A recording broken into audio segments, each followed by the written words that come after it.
You have attended today, and I want to thank you for coming. Our guest speaker today, Alexia Smokler, is NAR's Senior Policy Representative for Fair Housing. She represents NAR on fair housing-related federal regulatory and legislative matters and provides subject matter expertise to NAR training, research, and publications. Before joining NAR, she worked in fair housing enforcement at HUD's Office of Fair Housing and Equal Opportunity and on a congressional staff with nonprofit civil rights organizations. And we're very honored to have you here today. Thank you. Alexia? Thanks so much for that introduction, Amber. And I also want to thank my good friend, your CEO, John Leonardi. He is really working to move the needle on fair housing, and we appreciate him. John, you're a champ.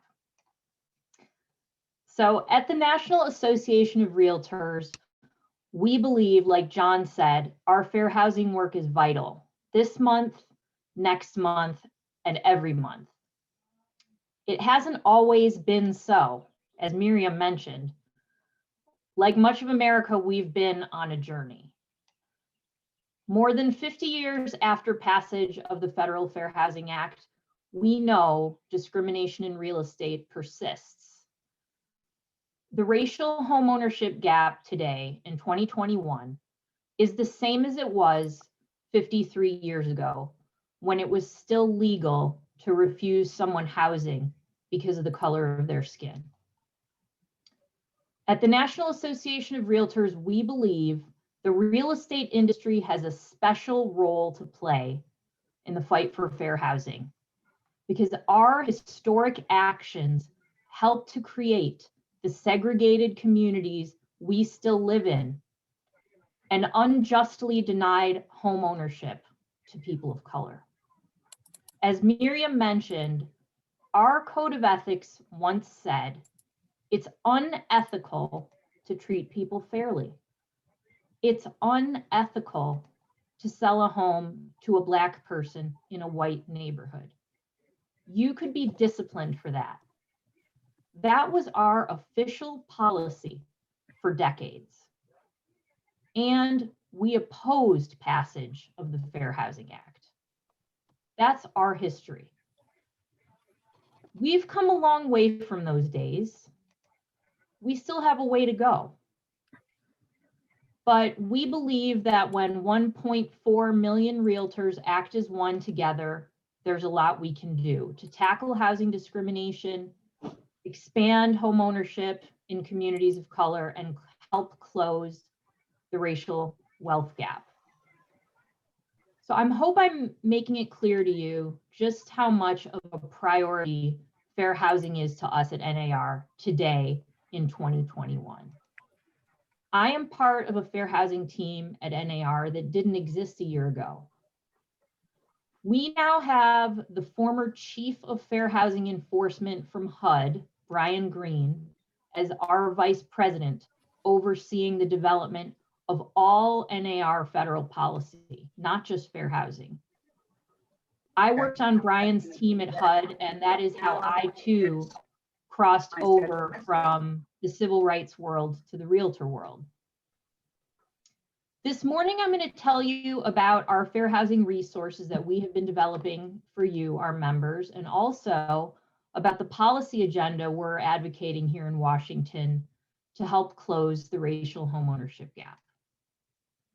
So I mentioned that NAR hired the Chief of Fair Housing Enforcement from HUD, Brian Green, at the end of 2019. Just 3 weeks after Brian joined NAR, a bomb fell. I don't think I need to tell you what it was, the Newsday investigation. You just heard from Bill Dedman, so I'm not going to go into the particulars with you here, but suffice it to say that we at NAR saw we needed to do better, a lot better, in advancing fair housing in our industry. So after Newsday hit, we launched our ACT Fair Housing Initiative. ACT is an acronym. The A stands for accountability. The C stands for culture change, and the T stands for training. This is a package of industry reforms and resources for members, associations, and brokerages to make sure we are shoring up our own house when it comes to fair housing. So under accountability, we are creating a self-testing program for brokerages who want to voluntarily test themselves for discrimination. This will allow them to uncover and address problems before a newspaper or a private fair housing group does. We're creating a methodology and infrastructure that will allow interested brokerages to be tested, receive a confidential report of the findings, and then have access to training or other remediation measures to correct any problems that are uncovered. And I want to note that in the Newsday investigation, they tested 12 brokerages. There were findings against 10, but 2 of them had no findings. They were doing something right. Also, on the accountability front, we are engaged in a review of the licensure laws of all 50 states. We're looking at enforcement of fair housing violations, and we're also looking at fair housing education requirements. We have found great variability among the states as far as what they require and how they enforce. We have developed a set of best practices, and we're going to be providing a tool that will allow state AEs to measure their licensing laws against those best practices and against other states. The next 2 prongs of ACT, culture change and training, work in tandem with each other.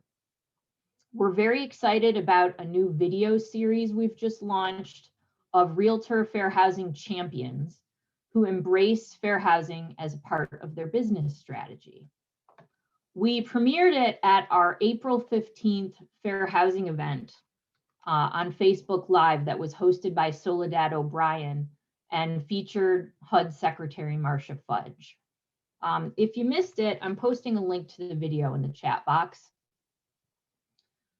So we will be hosting those individual champion videos on nar.realtor, and we intend for those 3 to become the first in a series. We will continue profiling fair housing champions and raising them up. We're also introducing new and innovative training opportunities for realtors. So in June, we released a 50-minute training video on implicit bias in real estate, which is available for free on nar.realtor. I'm putting a link in the chat box there. Implicit bias is the way that our brains automatically and often without our awareness associate stereotypes with people that we're not familiar with. We all do this. It's the way our human brains work. It's a shortcut. It helps us categorize things quickly and make sense of all the information coming at us. But it can be a problem because a lot of those shortcuts are based on stereotypes about other people that come from media and culture, and they aren't true. So even as our conscious minds may hold fairness and equal treatment as cherished values, our unconscious minds may be causing us to treat people differently without our even intending to. Following up on that video, we're launching a 3-hour classroom course on implicit bias that goes even deeper. We're piloting that training in 3 states, including New York, where it will be offered for CE credit. And we'll soon do a national rollout of that training. And then you might have heard about something we launched back in November called Fairhaven, a fair housing simulation. Fairhaven is really a new approach to fair housing training. There isn't anything else like it out there.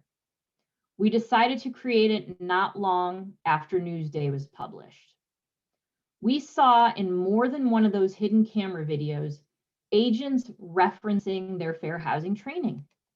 They talked about what they weren't supposed to do, like steering. They named it, and then they did it anyway. Something wasn't connecting. we could see that we needed a new kind of fair housing training. Something that really resonated with realtors to teach not only the substance of the law, but that would also move more people to embrace it.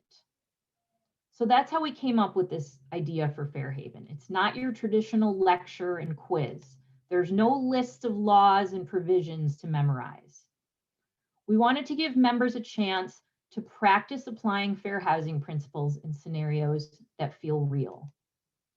And so as we developed Fairhaven, we reviewed real fair housing cases and talked to members about their frequently asked fair housing questions.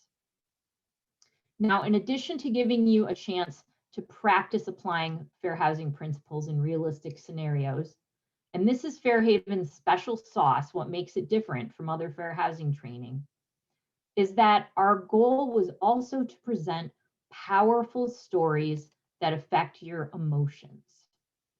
So now I'm going to give you a little peek inside. So just give me a second here to share my screen. Oops.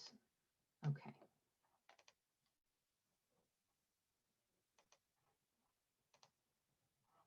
Okay, can you see my screen? Okay. Here we go. So the fictional town of Fairhaven is a beautiful place. Modern design, gorgeous graphics. It's a pleasure to be there until you run into all the discrimination going on.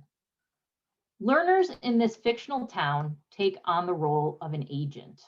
Their goal is to sell 4 homes in 6 months. As learners work against the clock to close deals, they encounter different kinds of discrimination. A seller backs out of a deal after learning the buyer is Black.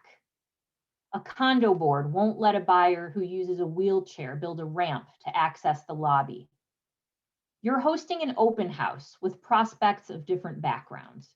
Do you treat each one the same? Learners will reach decision points as they interact with clients and colleagues. Those decisions affect the outcome.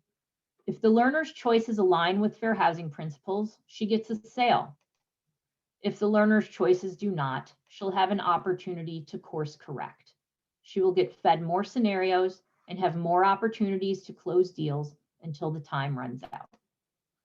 Along the way, learners have the opportunity to click out to view additional resources if they want to learn more. Now, sometimes in Fairhaven, we flip the script. The learner now finds herself in the shoes of a client on the receiving end of discrimination. Your agent was really nice to you on the phone, but when you come into the office and she sees the color of your skin, her demeanor changes. When an agent learns you're gay, she discourages you from moving into a residential neighborhood.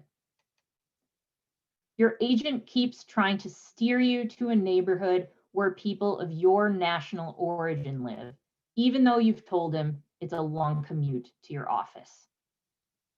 Each client point of view scenario is followed by video testimonials from real people who have experienced housing discrimination. With these powerful stories, Fairhaven aims to affect the learner's emotions, to open them up to see and maybe just a little feel the harm that discrimination causes in real people's lives. With this training, we ask learners to open their eyes and their hearts, challenge some of their own biases, and motivate deep reflection and ultimately behavior change. We've set the bar high with Fairhaven. It is our goal for learners to come out of this experience seeing the world a little differently and feeling ready to confront these situations and know how to do the right thing. The feedback we've gotten from the thousands of learners who have already completed Fairhaven has been overwhelmingly positive. I would encourage all of you, if you haven't been there yet, to take a visit. It's available for free to all NAR members at fairhaven.realtor. It takes about 1 to 2 hours to complete. Now, before I move on to tell you a little bit about our advocacy agenda here in Washington, I want to discuss one more action NAR has taken around caring for the Realtor brand and ensuring that we are holding ourselves up to the highest standard. In real estate, a title entrusts property owners with the stewardship of their home, a responsibility to care for its value and security. Well, the Realtor brand is our title. When our members wear that R on their lapel, it means they are stewards of the American dream for Americans of all backgrounds. After the killing of George Floyd last year, our nation had a long overdue national conversation on race.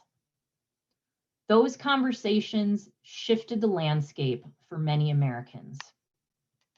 In our industry, this shift brought a consensus that change starts with us. That's why we took a look at our code of ethics and decided it needed an update. Many realtors were shocked and hurt by some ugly and hateful words that other members posted to social media during the protests last summer. And so our board of directors voted to change our code of ethics to make it a violation for realtors to use harassing or hateful speech based on race or the other prohibited basis for discrimination. It's a violation for them to do this at any time, not just during a real estate transaction. Our elected leadership believes realtors should be held accountable for any words and actions that reflect on the realtor brand, whether said publicly or on a personal social media account. Our association will continue to insist that realtors are held to the highest standard. When we talk about fair housing, we like to say, first, do no harm. Treat everyone fairly, with dignity and respect.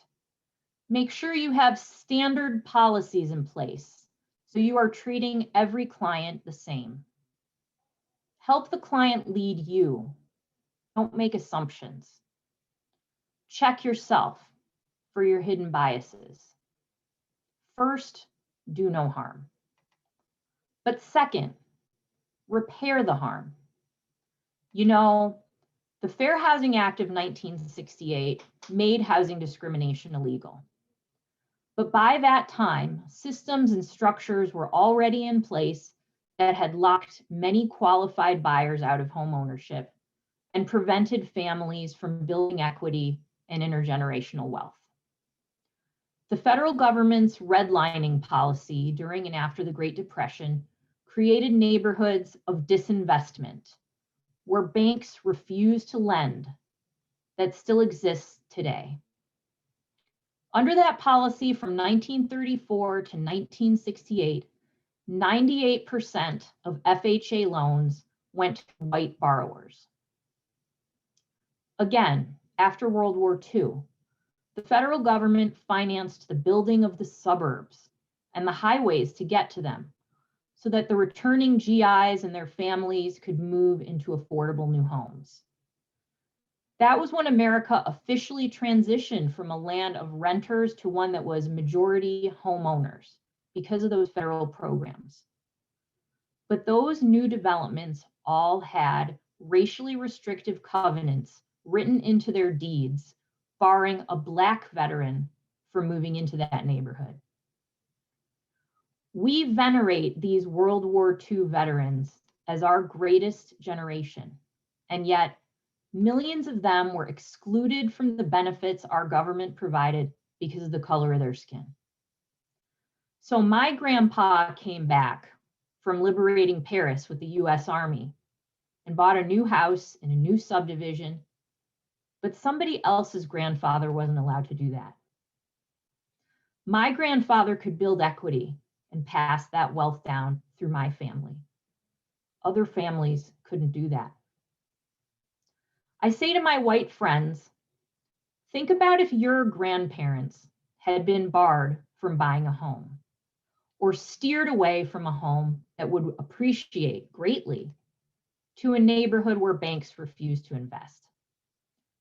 Would your life be any different today? I think the line connecting the past to the present is very clear. So first, do no harm. But second, repair the harm.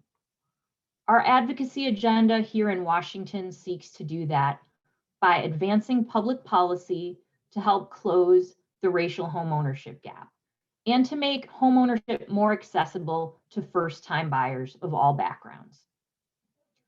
Just in the past few weeks, we've been making the rounds on Capitol Hill and the White House with policy recommendations we developed with our partners in the Black Homeownership Collaborative.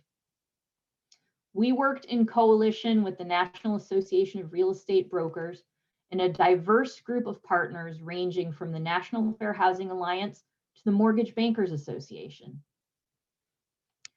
We're pushing for an equitable and accessible housing finance system to help more qualified buyers get access to mortgage credit. This includes things like looking at alternative credit scoring models that take into account things like paying your rent or utilities on time as indicators of creditworthiness. A credit score does not take that into account.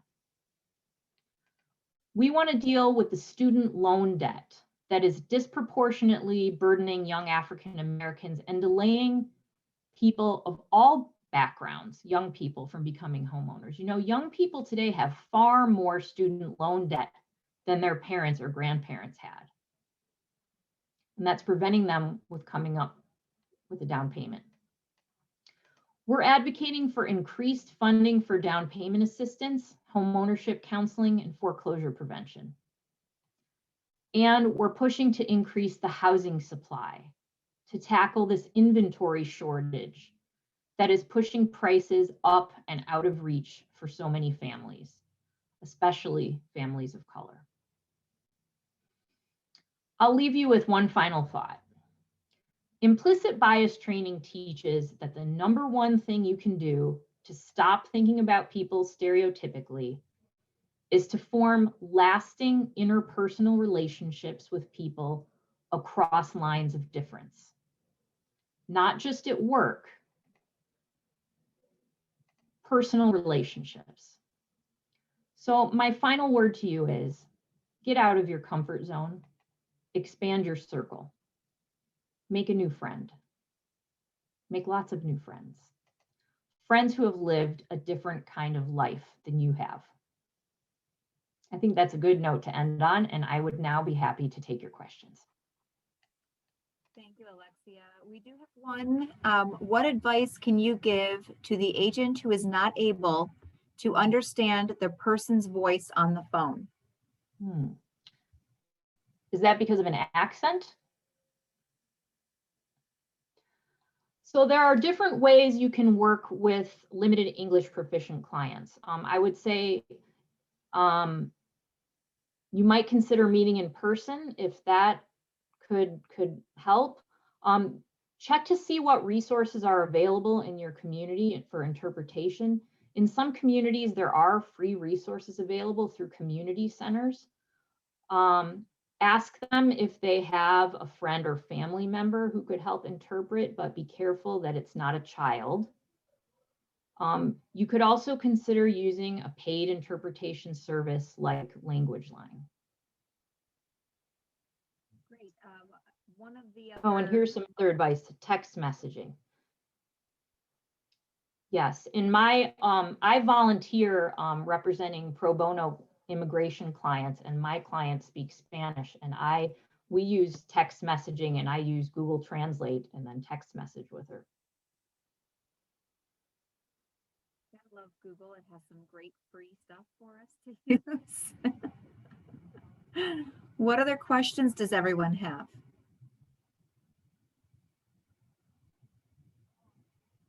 Miriam?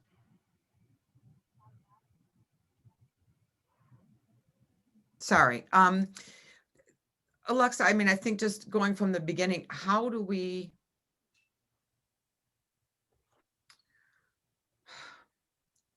get people to accept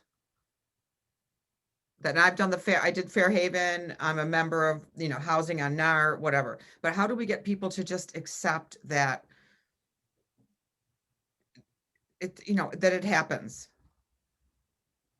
Realtors to know that they may not be doing it. They won't watch the video, they won't do this. How do we, as office managers or whatever, how do we get people to understand that I know you don't think you're doing it.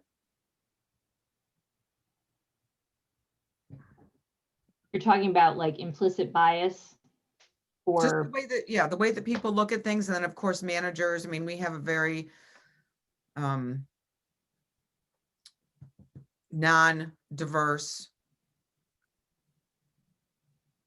real estate world. When Byron Brown came to town in 2006, when he was going to be the mayor, was the year that I was going to be president. And so one of the things we wanted to do is have our realtor demographic match or come close to our demographic in Buffalo. Buffalo is one of the most segregated places.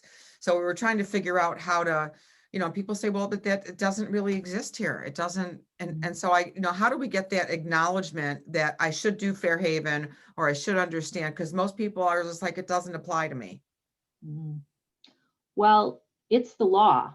So it applies to everyone, and you could face serious consequences if you are not compliant. So, No, I'm sorry, have the stick. not the practice of it, but if there are any words of wisdom or a paragraph of wisdom that says this is how I can speak to my agents about the fact that that implicit bias does exist. They're not saying they don't discriminate, but they're not understanding the basis of where it comes from.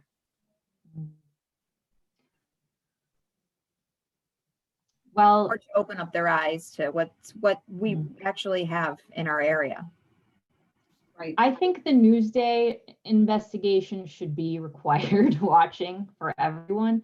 We did a survey about a year ago asking members if they had either witnessed discrimination in real estate, or if they hadn't, if they believed it exists. And the majority chose to not acknowledge that it exists. So we have a lot of work to do. And I think it's a process, especially when, some of the history that I spoke about with redlining and the building of the suburbs after World War II, that's not taught in schools. So form partnerships with your local multicultural real estate organizations. Maybe they need to hear someone's personal story. That's very effective. Show them a human being who can talk to them about this, so that it's not just a statistic on a piece of paper. Alexa, can I add something? Absolutely. I love what I'm hearing. I appreciate what you said about making relationships is so important. Even if I haven't met an agent and I'm booking a deal or whatever the case may be, I always say, hello, how are you? Some of them don't do that. That's okay. This is just me. Say, hey, how are you? This is how, okay. And we'll share information about a deal. And it's so important, even a stranger, say hello to that as well. You're in the grocery line, doesn't mean you're going to be their friend, but I think it's a matter of sharing, because they can see who you are. That's obvious. Everybody had eyes. So again, it's just getting away that scary feeling, or I just don't want to be bothered feeling. And everything you're saying is so true. I experienced with a listing I put on board, and somehow or another, the clients got in with the agents. But then when the client came out and I wasn't representing her, and she says, is the reason why I couldn't get in because we're Black? And this was just a month ago. And I said, oh no, I said, the thing is, we can't have you and me in there at the same time. And she said, okay. She even asked that. I thought that was really interesting, that she thought we were holding her out of getting into the house. So somewhere as agents, just explain a little bit more to people of any color. It doesn't matter. Just say, this is what we're up against now, unfortunately. I'm one of the senior people way out here past 70, but to kind of experience more things. Mary, I'm not saying it's you, but I can see it. So again, we kind of experienced a lot. We've heard a lot. Being in corporate, we've done a lot. And so it's like a partner to me. I understand it. here's another thing I want to point out. As an African American, and it doesn't have to be female, even when I'm talking to my own clients and they're of the same, you know, process, they will bring up conversations. And the way I respond is that people are who they are, but meanwhile, you know, keep your posture, do the best you can to understand what's happening around here and move ahead. I said, but as me being who I am, you know, I'll say, well, we're going to look at some houses. The first question is, are they going to let me buy this house? And I said, it doesn't have to do with them. You have the pre-approval, you have the money.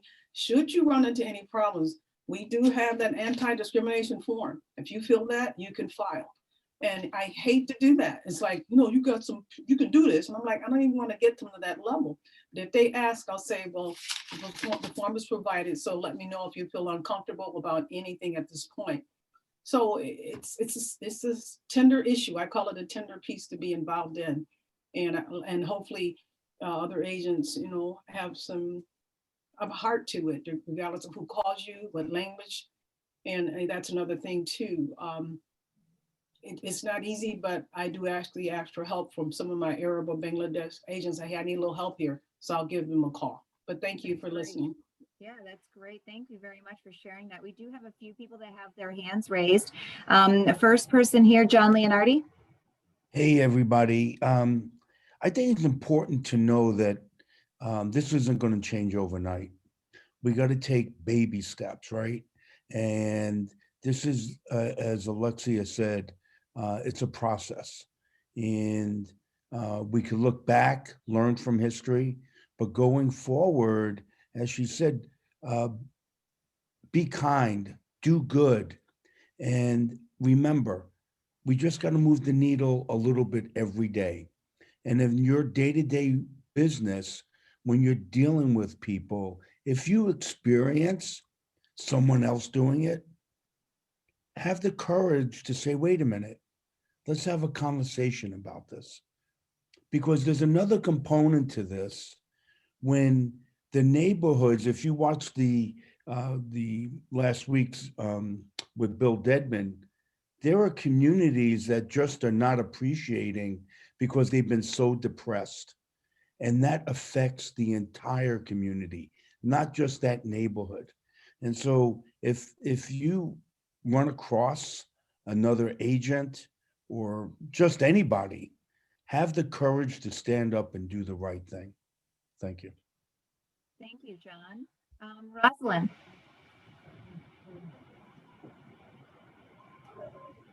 Good morning. Last week or a couple of weeks ago, I went through At Home with Diversity, and the questions you're asking, what can we do? What should be done? I have spent my entire working career pretty much in real estate and my corporate career being usually one of the only person that looks like me when I'm in a meeting or decisions, a group that's making decisions. But what I realized with the At Home with Diversity, when we had our breakout session, and that was a very good program, people that didn't look like me, I experienced it. So I know I've experienced it all my life. I've been told from when I was a child what my parents went through being born and raised in Birmingham, Alabama. So when people don't understand it, I think we've got agency that's required, we've got required courses. At Home with Diversity should be a requirement, should be required learning for every real estate agent, because there's so many people that don't realize or turn a blind eye. They don't pay attention to it. If you're not exposed, if you don't hear the stories, if you don't see it, you're going to think it's not happening. So that's, in my opinion, would be a start, because I could tell from that session, there were people in the group that were like shocked that this is what happened. This is what's been going on, because it's not in their world. They don't have to pay attention to it. It's in my world, but it's not in their world. So That's all I had to say. I seen that you took your hand down. Did you want to share? I'm good. I was going to basically say exactly what Rosalind just indicated. You know, this is something that we live, a person of color lives, you know, on a day-to-day basis. It may be subtle, it may be very blatant, but it's a reality that a lot of others that don't have to deal with. One of the words, and I guess I do have something to say, but one of the words that I did like that Alexa indicated or expounded on just briefly was disinfect investment. And I think that is a key word where a lot of us, I don't normally hear it that often, but when she pointed that out, it makes so much sense to the presentation that she just exposed us to. And I think the tools that have been provided, the videos, I think that's going to be helpful for us in the long run in understanding and relating to what is transpiring in the city of Buffalo or wherever we may go across the country or around the world. Thank you. Thank you for sharing. Peter. Yeah, first of all, Alexa, thanks so much for doing this for us today. The last time I looked, there were roughly 3,300 members in this association. There's 80 people on this Zoom call. We have a long way to go. And I would encourage everybody, start pushing out the videos, take the Fairhaven training. It's wonderful. We need to get on board with this. John, I know we've talked, the state is conducting investigations. I don't know how many are taking place in Buffalo, but we do have a long way to go. Well, the reality is everyone should be aware there are cases and agents are being investigated in Western New York. So this is not something that just happened in Long Island. It happens everywhere, and some of it is it is in the forefront, conscious in someone's actions, but a lot of it is unconscious bias. We do have a long way to go. I've talked to Alexia about the number of people we had with Bill Dedman, and it was very discouraging. We have another series coming up next week. Dan Corbett from Housing Opportunities Made Equal. He is their lead attorney. I hope everyone joins that Zoom next week. It's online. You could go to your portal and sign up for it if you haven't. We ask everyone to bring a friend, like we used to do for real meetings when we were allowed to touch each other. Yeah, bring a friend, bring two. I'm gonna say, put it out there, bring a friend, because honestly, I mean, okay, I don't know if I'm allowed to say, well, whatever. Alexa can, whatever.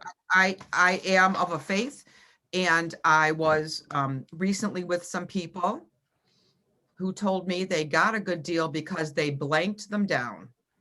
And I kind of made a face, and she said, "Is that offensive?" And I said, "Yeah, it is pretty much offensive."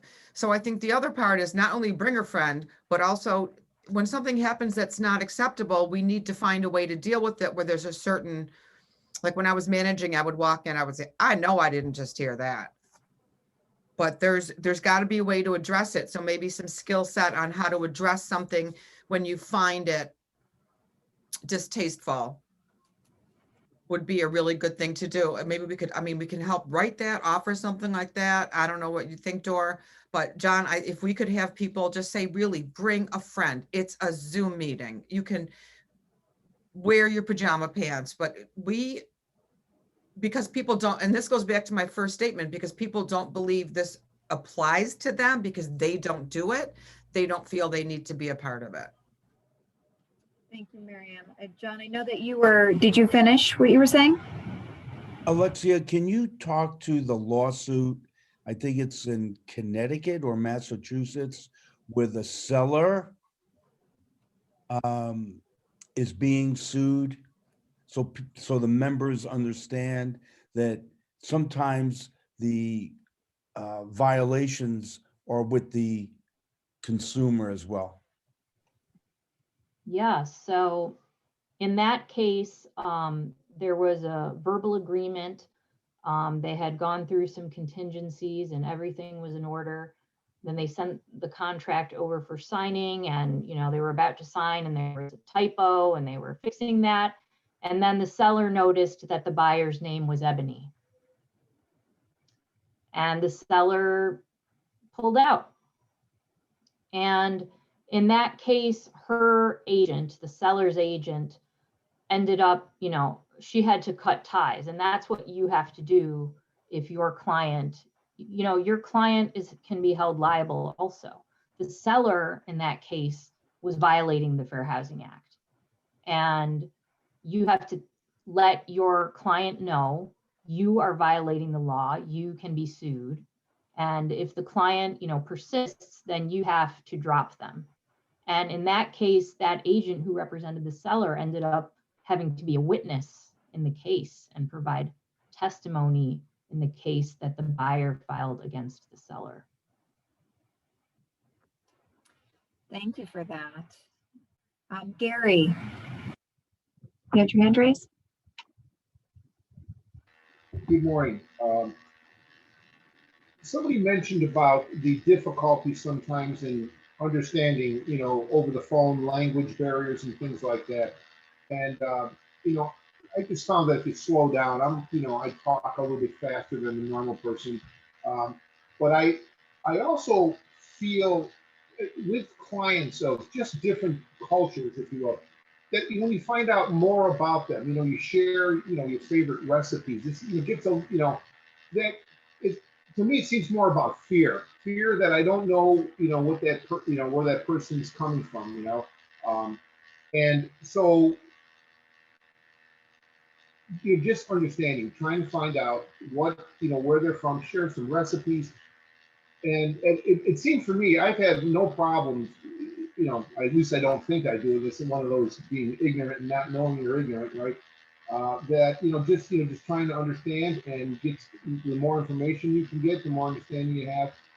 You make some friends out of this in the end, true friends and lifelong clients. So thanks for letting me share. Thank you for that, Gary. Peter, you have your hand raised again? You're muted. With language barriers and whatnot, I used to direct people to the International Institute of Buffalo, and they were very helpful. I believe they're on Delaware Ave, so that's a resource. John, I know that we have Home speaking to us next week. I'm wondering if they have some services as well that they would offer Regarding like interpreters, those kind of things, if needed. And I could ESL, ask- American Sign Language as well, if you're asking. I think we have a list, Debbie, Doreen, we used to have a list on our website of individuals that spoke other languages that would be willing to work as interpreters. Maybe we could refresh that as a resource for the members. Does anyone have any other questions? Anything that they'd like to share? I have a question, Amber. It's Ann Aquilina. I do believe that the International Institute, they do charge for their interpreters, and there are interpreters that actually go to court and stuff with people that need that interpretation. But I had, I know we used to have that with regard to the agents who spoke second language.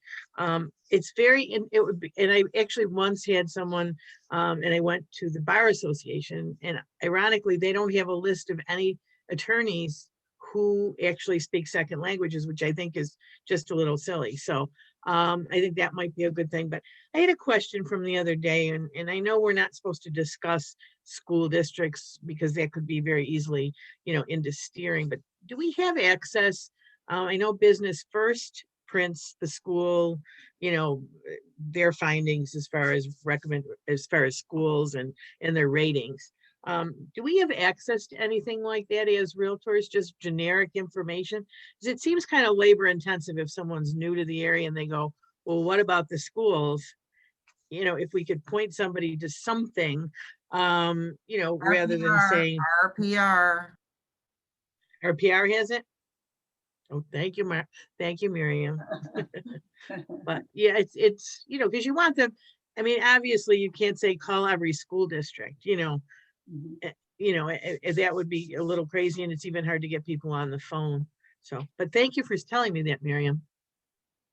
This is a longer term issue that we're looking at, is providing more accurate third-party information around schools, because right now the default is to refer people to a website like greatschools.org, which relies very heavily on testing.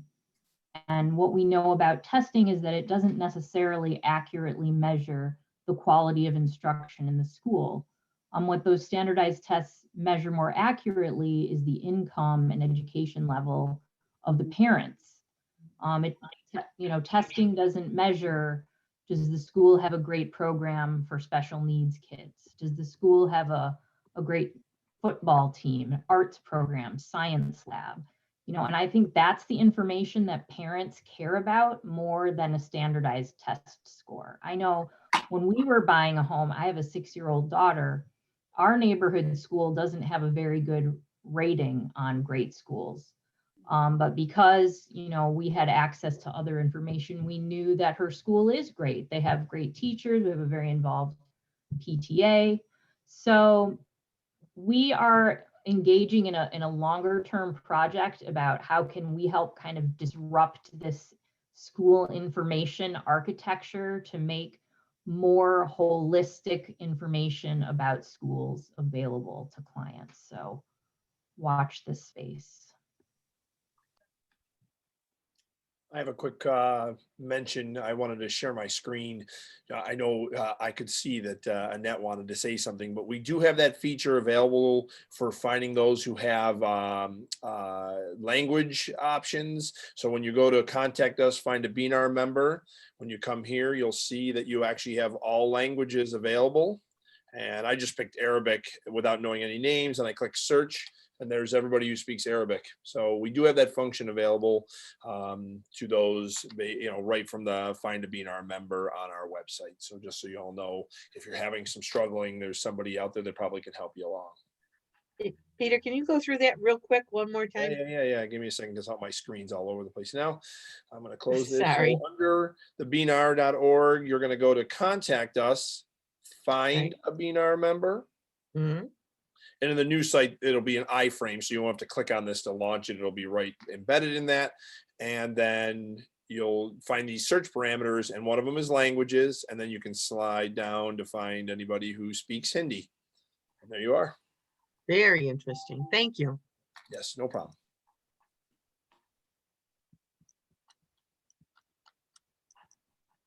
I'm pretty sure Realtor.com, and do you know where the data comes from for that, Peter? I think Realtor.com has a similar feature. Our members, and that's raising her hand. She's excited to tell you. So, but yeah, it's probably from our members. But go ahead, Annette.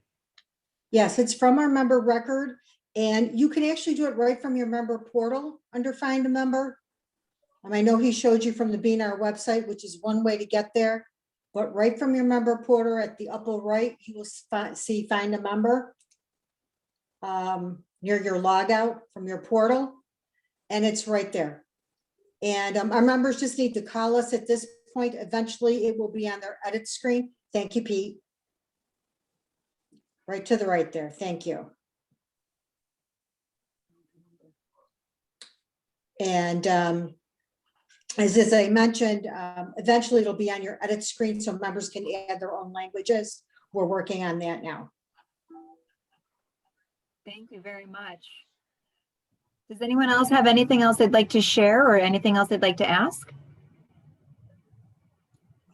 I'm happy this is happening. I'm very excited about it. All of us live this every day, regardless of color. You don't have to be color, somebody just don't like you. you know, so we go through that as well. So I was a compliance officer. I'm like Roz, the first African Americans with positions in banks and stuff. So we've driven through and we're not giving up. So thank you. We do have one more question. Tina, thank you for your question. Is the contract available in translated language form? So if we do have somebody who needs one of our documents translated, how do we do that?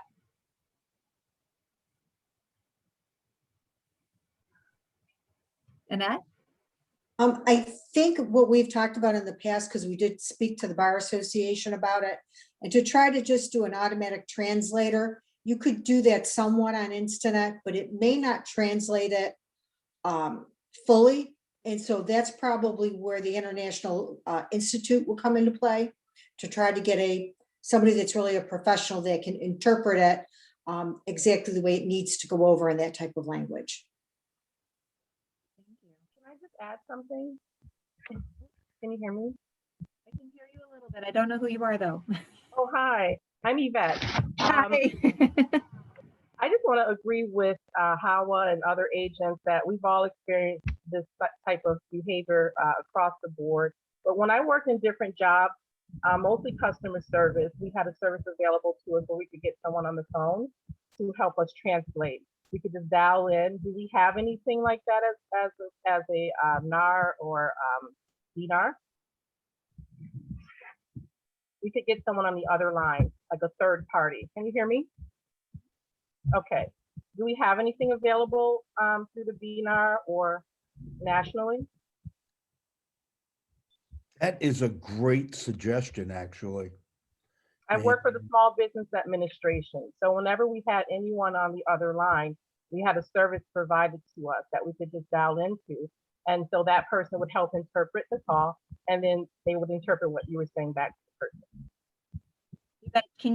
Do you know who the contact is that that phone number you dial into? Maybe we can reach out to them and kind of go through and get some more information on that. I can definitely find out. I work for the Small Business Administration and National Grid, and we had that service available across the board. So it might be helpful to the agent. Can you either send it to myself or to John Leonardi? Absolutely. That would be fantastic. Thank you for that. You're welcome.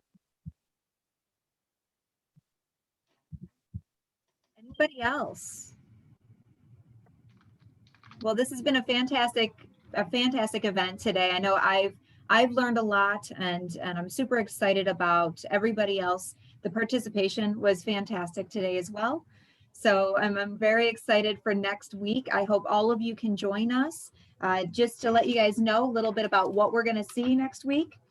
Daniel Corbett from Home Opportunities Made Equal is going to be our speaker, and he's going to talk about fair housing matters for real estate professionals.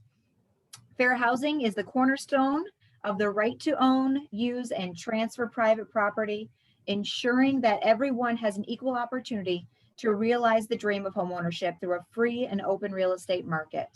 This course will provide an overview of federal, state, and local fair housing laws and discuss the role of real estate professionals in supporting diversity, inclusivity, and opportunity by offering equal professional service to all in their search for real property. So I'm very excited about that. And Alexia, thank you so much for joining us today and everything that you shared with us. And I think we're going to have some great things coming down the line. Thank you so much. This was a great discussion. I just put my email in the chat. Anyone can feel free to send me a message if you're looking for more info or want to send me your thoughts. Thank you, Alexia. Awesome. Thank you very, very much. Thank you everybody for attending, and I do hope to see you all next week. That event starts at 1 o'clock. Bye.